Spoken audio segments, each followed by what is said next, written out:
सात संगत जी, प्यार से बोलिए धन निरंकार जी। सात संगत जी, आज का टॉपिक हमारा है कि निरंकार की अनुभूति। सात संगत जी, ब्रह्म ज्ञान द्वारा आत्मा ने अपने मूल रूप परमात्मा की पहचान कर ली, परंतु ये भी सत्य है कि किसी चीज़ की केवल पहचान उसकी प्राप्ति नहीं कर होती। पहचान तो जानकारी है, परंतु प्राप्ति उसकी अनुभूति। पहचान समझ का विषय है और अनुभूति एहसास का। जैसे प्यासे को पानी की पहचान या जानकारी तृप्त नहीं कर सकती, उसकी तृप्ति तो केवल पानी पीने से ही हो सकती है। इसी प्रकार निरंकार की अनुभूति से ही आत्मा आनंदित होती है।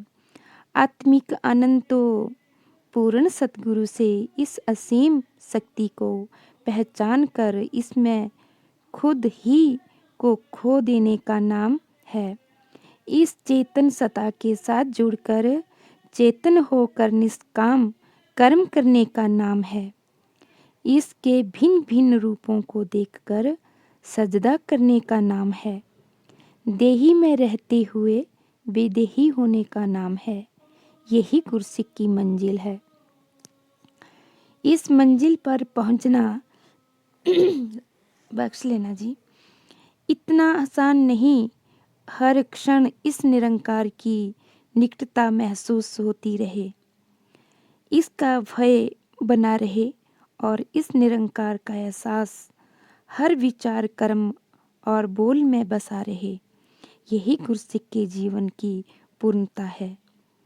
इस मंजिल पर पहुंचने के लिए इसने कई पक्के जानकार पदार्थों को साथ लेना है और कई आकर्षणों से बचना है, ताकि कहीं गुमराह ना हो जाए। इस अनुभूति के लिए श्वास श्वास गुरु ज्ञान को हृदय में धारण करने की आवश्यकता है। बख्श लेना जी, कई बार आगे पीछे दासी सोचती सोचती बोल देती है। अब प्रश्न उठता है कि एक ज्ञानवान इस ज्ञान की अनुभूति क्यों नहीं कर पाता। ये निरंकार इतना सूक्ष्म है कि इसका एहसास और हर समय बने रहने के लिए भक्त को आत्मिक सतर का जीवन जीना होता है। परंतु गुरसिक के चारों ओर माया का विराट फैलाव है। ये माया इतनी मनमोहनी है और आकर्षित है कि बख्श लेना, ना चाहते हुए भी मन उसकी ओर खिंचा चला जाता है। इस प्रभु ने मानव शरीर की रचना ही ऐसी की है कि इसकी इंद्रियां इसे प्राप्त प्रगति की ओर खींचती है।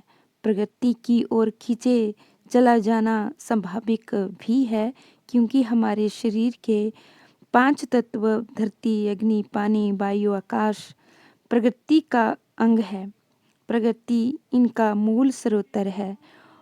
यदि गुरसिक को प्रगति की डुलायमान सूक्ष्म भूर्णता और अश्लीलता आद रहे, तब तो ये शरीर और पदार्थों की डुलायमानता और क्षण भंगुरता का एहसास करता रहता है।